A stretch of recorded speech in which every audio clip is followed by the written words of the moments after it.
once again for the renegade master. Back once again for the renegade master. Back once again for the renegade master. Back once again for the renegade master. Back once again for the renegade master. Hello my renegades and welcome back. And what are we getting into? We are getting to Love is Blind season 6. We are now on episode 4. Yeah, episode 4. And episode 4 gave some doozies. Episode 4 gave some doozies. The competition started hard in episode 4, didn't it? Everybody was bunning themselves for the man that they wanted. Weren't no crumbs left as long as they got the man that they wanted. But hey ho, let's get into it, shall we? So as the scenery opens, we see the women's quarter, and Mackenzie's having this chat with some of the women, and she's basically saying that she's getting on good with some guy, and they talk about their bad habits, and she talks about that she pees in the pool and the shower. And I thought, why you won't tell people that? Why would you really want to tell people that you piss in the pool and the shower? Shower fine, because you know what, that's your private shower. Unless you're at your friend's house and you start pissing in their shower, then no. But the pool, that's why they started putting that bloody blue shit dye in the pools, yeah, to stop people from doing that shit. Because imagine swimming and you don't know, someone's decided to take a little, urination in the pool and you get it in your mouth. I don't care how much chlorine is in that shit. No, ain't no way. Ain't no way. So ID says you pee on your man, but don't pee in the pool that I'm in. You know what? I like AD. I am liking AD. Like, seriously, I am liking AD. So you see Sarah Ann and Jeremy, they're having their little date, they're having their chats, and it starts to get a little bit sexual between the both of them. And basically, they're talking about talking during sex, and Jeremy's like, no, then obviously they must not be doing it right if they're talking during sex. No, my dear, that shit can be hella sexy. When it's done right and at the right moments, it can be hella sexy and turn you on even more. So what are you then, Jeremy? Are you just on mute through that whole process? Are you just fully on mute? Or are you one of them little dark horses that, as long as your woman's moaning, you're doing good? Anyway, let's move on. So basically, he's very confident in the sex department. He doesn't look like a confident person in the sex department, really. But you know what? Never judge a book by its cover. Never judge a book by its cover. So basically, they end up getting deep in their conversation. And they start to talk about being emotionally connected to someone during sex, like they've never had that before. And that's what they're both looking for. So basically, Sarah Ann literally pours her heart out to this guy, like says that he is her person in so much words. That's what she's saying to him. He responds with, he has feelings with her, but it's more physical than mental right now. And I'm like, what in the hell does that mean, Jeremy? Inquiring minds want to know. What does that mean? So basically, all you're saying is that you're basing your interactions and your conversations that you've had thus far with Sarah Ann around sexualness. So basically, you'd be one of them guys that you would just see as her as a more or less sexual gratification object, rather than someone that you could get connected with on an emotional level. But this is why I'm saying he's different with Laura, because he does get that emotional level with her. Not so much the sexual stuff, but he does get that emotional level with her.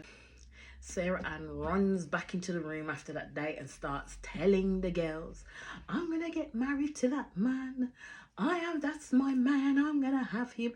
These girls know what they're doing when they're doing that shit, because Sarah Ann knew that Laura was dating Jeremy. So when they say that shit, they know exactly what they're doing, because they're expecting the other girl to overhear. It is a competition here. These girls are fighting for their men, like seriously fighting for their men. So Laura and Jeremy have their date. She does sound like she's a little bit pissed at him, but the date does continue. And when Laura talks to Jeremy, it's like literally like she's talking in circles. I'm like, just get to the point. It's like, just get to the point when you're talking, be direct, because you're hella pissed at him because you're mad at the fact that he had a good date with Sarah Ann, and Sarah Ann came in thinking that this is her man and she's going to get married to him. Laura was like, hell no. I'm a cock block you right there. So at last, Laura became quite vulnerable with this dude and basically started to cry. And she turned around and told him that she wants to be with him, that she believes that, again, Jeremy is her person, and that's who she came in this experiment for. So Jeremy did turn around and say to Laura that, you know, he's more emotionally entangled with her than he is with Sarah Ann. And he did say to her that he believed that he was falling for Laura. So I was like, okay, so Sarah Ann's going to be disappointed. Sarah Ann is going to be disappointed. And this is what happens, yeah, when people sit in these dates and gloss over the surface. Yes, they want to be respectful to the other people that you're dating and don't want to know what's going on within those dates. But me being me, I'm going to ask you the questions because I literally need to know where I'm standing. I would be a Jessica in that scenario. I want to know where I'm standing because you ain't keep me around. So then we get to Clay and ID's chat. And basically she'd felt lost, but she'd found comfort in Clay. They're going the right way, they're making the right sounds, but all I'm gonna say is ID needs to be a little bit careful and protect her emotions a little bit when it comes to Clay, because yeah, Clay is in the moment right now and seriously wants to change, he says, for ID, but little hints of the person that he says he used to be does come to the forefront in regards to how he views ID and how he kind of speaks to her sometimes. So I would say my concern with Clay is he's not going to like the look of ID when she comes out those doors, because he's still, even when it comes to the meat, and I will get to that, hangs a lot on the physicality of a woman in that sense. ID is a beautiful woman, an absolutely beautiful woman, but he needs to get out of his shallowness in order to get to know her properly, not just her, you know, physical attributes, because she looks damn good. That girl's got body. That girl has got body, but also her mind as well, and what makes her tick, and vice versa for ID towards Clay. So he reads her reverse, and it's all about trusting in the Lord. So he says he always wants to be validated, and he says that ID gives him that validation and looks at him truly as he is. So ID's basically said to him that she believes in him and she saw past his BS. But the only concern I have is ID's words. She said that she is a Mrs. Fix-A-Home. So she may see the little things, the little damages within Clay that she really wants to plug that gap off and try and fix. Hopefully, they get on an even keel and those gaps don't become bigger gaps, because she's going to find herself in some difficulties with this dude. But again, we'll see how they continue to carry on. So now it looks like we have another couple. We have ID and Clayton, ladies and gentlemen. He does ask her to marry him and she says yes, which I'm happy for. I'm actually happy for, because I am liking the budding relationship that they are starting to build with each other, and they are quite fun with each other. So I am starting to like that, and I'm all about black love too. Where I can, I'm all about black love too. So Brittany and Kenneth meet. Brittany makes the comment that Kenneth identifies as a black male. And I was like, what? Kenneth identifies as a black male? No, my love. Kenneth has already said to you he is a black man. So how can he identify as a black male? I was confounded by that comment that she made, but hey ho, we shall move on. So he's saying this is the first time that he has dated and essentially may marry outside of his race. So we'll see how that then impacts on their relationship as time goes on.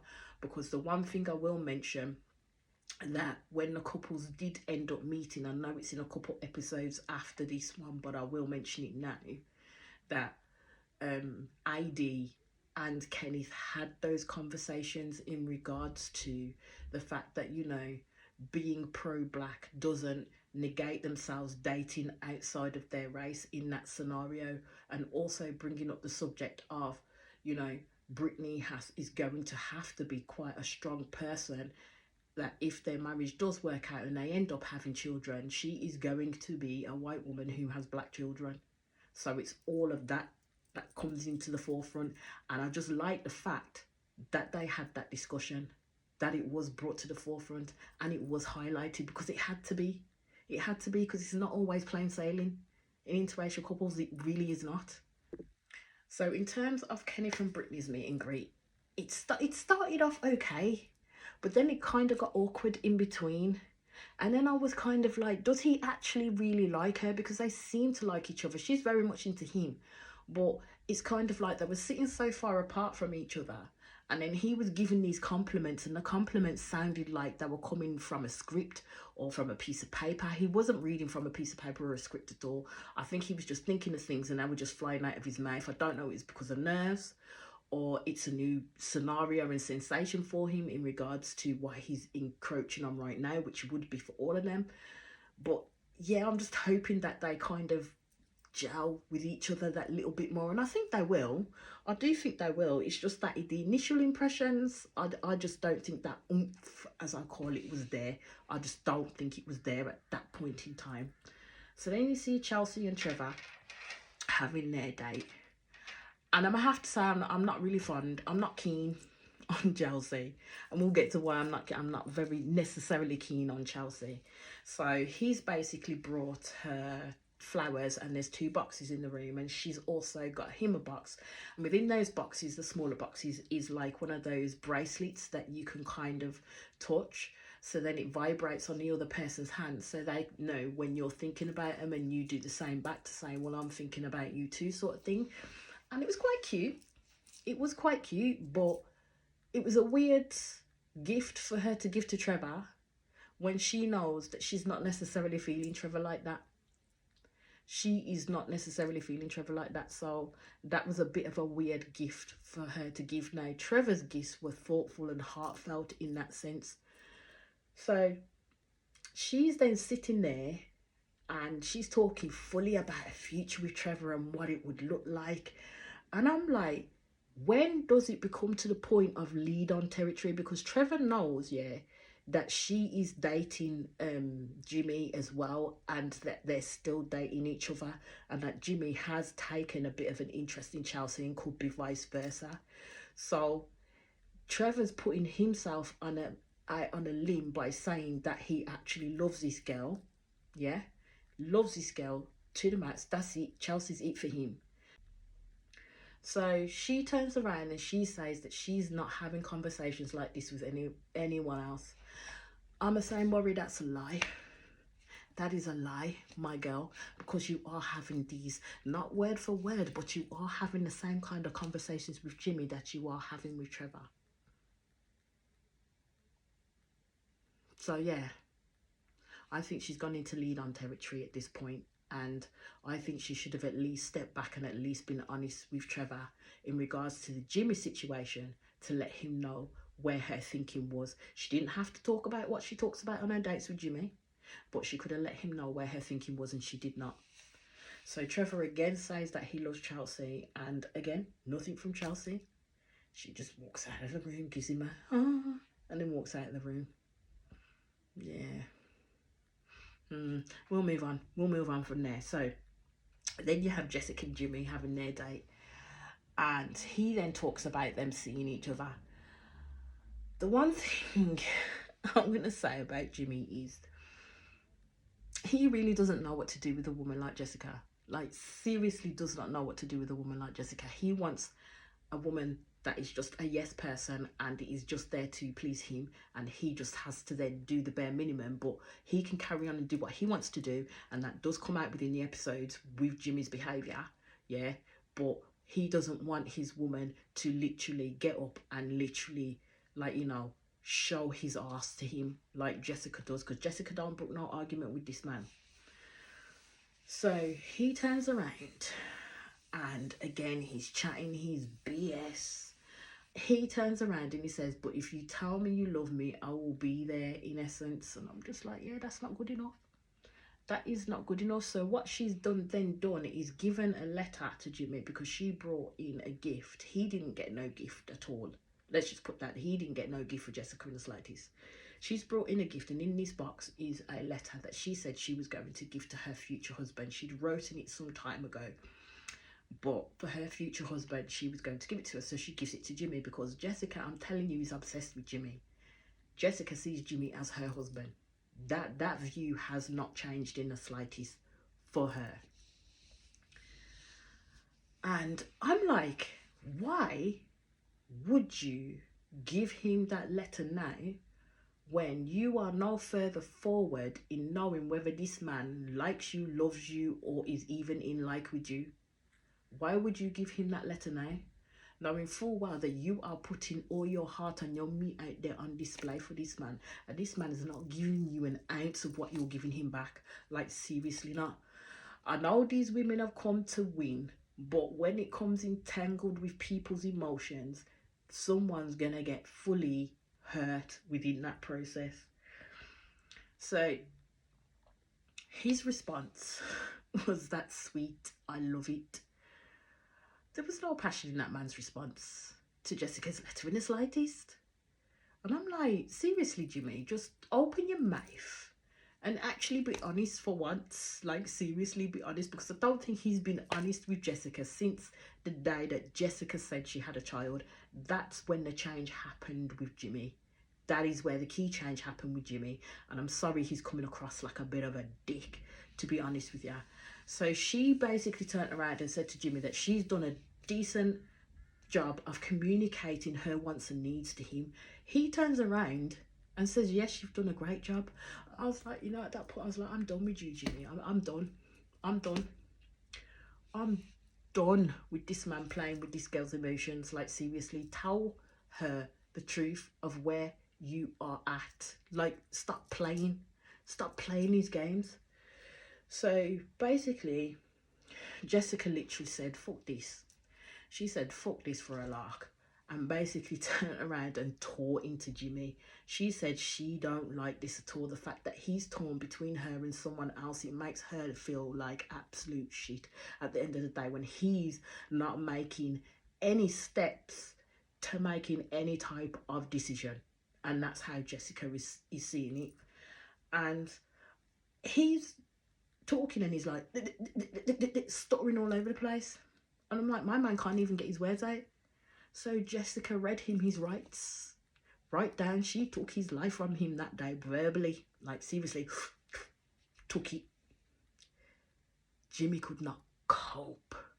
Jimmy could not cope with that. So at the end of that dressing down, Jessica got up and left. Left Jimmy sitting there in that chair, stunned to hell and back. That man didn't know what hit him. And I thought, you know what, Jessica, good on ya. Good on ya. So he then decides to use that scenario, saying now he doesn't know how he feels about Jessica. Like, he seriously doesn't know how he feels about Jessica. Jessica put in full boundaries. Jimmy couldn't handle the fact that this woman had put boundaries in on him and saw it as her attacking him because he would not give her what he wanted, which is to say, I love you. But that wasn't the case at all. Jessica was saying, you're not fucking with me no more. You need to make a choice. So then Jimmy speaks to Chelsea and kind of starts involving Chelsea in that conversation that he had with Jessica, and which was wrong of him to do. He should not have done that. He shouldn't have put whatever he talked about with Jessica, or how Jessica gave him a dressing down, and then talked about it with Chelsea, because of course Chelsea's going to act accordingly with him. Chelsea's going to give Jimmy exactly what he wants in order to win this game between her and Jessica, to give her the edge. That's how it's going to go down, and that's how it did go down. He's sitting there waxing poetic about he's excited to be there with Chelsea. And the more and more this man kept going on, the more and more I was getting angry for Jessica. I was like, this man is full of 10 ton of shit. Like, seriously, 10 ton of shit.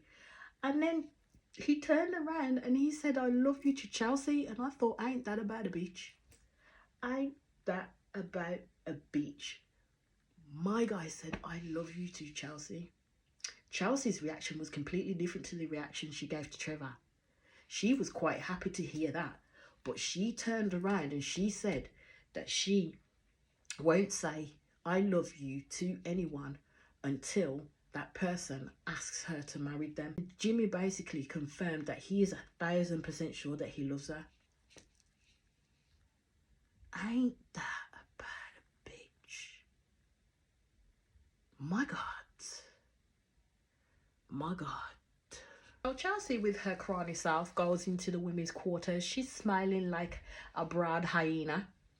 And basically someone's asked her what's going on, and she responds with, she said, head over heels for the purest love. I'ma still say ain't that about a bitch. So I had a feeling that even though Jessica was sitting with the other girls, she knew without knowing exactly what was going on, because she knew that Chelsea had just come back off a date with Jimmy. And she knew that Jimmy didn't end things with Chelsea, because otherwise they wouldn't have had the full date and she wouldn't come in with this hyena smile on her damn face. So Chelsea sits down and then tells Laura, knowing full well Laura chats with Jessica. She sits down and tells Laura that Jimmy told her he loved her. Yeah. Then she gets up and walks off, and I thought, yeah, she planted that seed. So what does Laura do? Laura goes over to Jessica, doesn't actually tell Jessica what was said, but tells Jessica she needs to protect herself from Jimmy, and that Jimmy is not her man. Jimmy is not your man, Jessica. Jimmy is playing a dirty ass game. Jimmy is running in the other direction because he's a little boy in man's clothing. He's too scared of a woman that puts in boundaries. That's Jimmy. He's too scared of a woman that says, you ain't gonna fuck me around, mate. You make your decision or you don't, but I ain't gonna be here for it. So Jessica gets absolutely upset, and I thought, yeah, now Jimmy is going to be in for a world of shit, because at this point Jessica is basically saying that she is going to leave this experiment, because the only person that she really did connect with was Jimmy. She didn't have a chance to connect with anybody else, because them two were initially going down that trajectory. They were initially on the same page until Jessica talked about her daughter. That's when Jimmy decided to change, and Jessica don't need that type of man in her life. But hey, who am I to, say anything on that? But I am. So we'll move on. So then you see AD and Clay getting ready to meet each other, and he basically says that he definitely does love AD, but we shall see when the doors go back what his initial reaction is going to be. So this is where Clay does talk about in his VC that he would be lying if he didn't think the physical stuff wasn't important. And as I've already said, AD is a fucking beautiful woman. She is a beautiful woman. But my thing is if he does not like the look of AD, then what is he going to do then? What will he do then? Anyway, I would say when those doors first opened, he looked hesitant. He kind of looked hesitant. But then as it kind of went on a little bit, you could see him start to warm up to AD. And AD was loving him. And he couldn't stop touching her. He couldn't stop kissing her. He couldn't stop laying his head on her like a big old baby, because he likes to have that kind of baby love in that sense. And all I kept on thinking is, what they need to be careful of is it doesn't lead into him just seeing AD as a sexual being, because her body was banging. That girl had body oddy. That girl had body oddy. Her body was banging. I ain't gonna lie, it really was. And you know what? He was loving it. But then, as he said, he already got the connection with AD from how he was talking to her in the pods. All I'm gonna say is I hope it works for them, but I know with how them two converse with each other and how Clay can be, how we've already seen him be with AD, there's going to be turbulent times ahead. I can just feel it. I really can. So we go back to the men's quarters and you see Trevor and Jimmy literally talking basically. And Trevor is saying that he'll be happy for Jimmy either way, because he is definitely going to ask Chelsea to marry him today. Both of them were going to ask Chelsea to marry them. Chelsea must have the magic, that magic dust, you know, that sprinkle, sprinkle. But my thing is Chelsea should have picked Trevor, because Trevor was true and straight, honest and true. Straight, honest and true with Chelsea all the way through this, where Jimmy was bobbing and weaving consistently. So Jess and Jimmy meet up, and Jimmy's there talking about how he's had better days, and tried to say how it wasn't fair, and, like, you know, tried to come off all contrite. Jessica weren't having it. Jess was not having it, and I was like, Jimmy, what you need to do right now is pull up your big boy pants and start fucking with this girl's feelings. So Jess gave him her directness. He said that he was optimistic about Jess, and I thought to myself, no, you was not. You was not. In the beginning, probably you was optimistic about Jess before she told you what she needed to tell you about being a mom to the most amazing little girl. And he turned around and he said, she will be an amazing wife for someone else, but not with him. So he then turns around and says he loves someone else. Jimmy, you're full of shit. Jimmy is full of shit. So Jess went in on him and basically said that he had ruined this opportunity for her, because she couldn't find the right person for her, basically because of the time that she took getting to know Jimmy and thinking that they were going somewhere when in actuality they weren't. So basically she turned around and she'd said to him that you'd already made your decision, and he said no, I hadn't. Even though I'd said I'd love you to this person, I had not made a decision at that point. And I'm like, how could you not? How could you not make a decision at that point, my guy? Like, seriously, the way you made a decision was when Jess pulled you up on your bullshit. That's when Jimmy made a decision. He ran like a scared little boy out the room. That's all I can say on that. I like the fact that Jess stood up for herself, but it's the key words when she turned to him and she said, you are going to need an EpiPen to open up your airways, because you are going to be in disbelief of what you missed out on. I was like, come through, Miss Thing.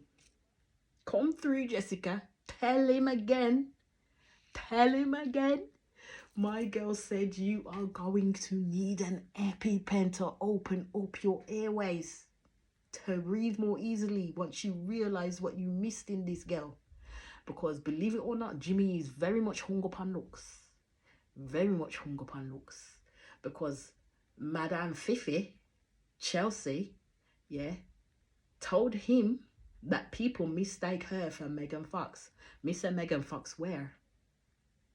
And that's what built that nugget in that man's head, because he thought he was going to get someone that looked a bit like Megan Fox when them doors opened.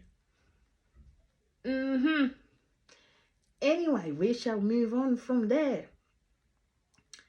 So Jess then goes. She's left that part of the show. All I want to say is Chelsea's hella annoying. Chelsea is annoying. So now it's between Jimmy and Trevor. So you have Trevor sitting in one room, Jimmy sitting in the other room.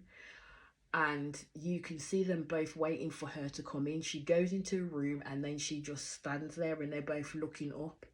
But you don't know at this point which room she's gone into. This is coming in the next episode. So, my renegades, that is where that episode ended.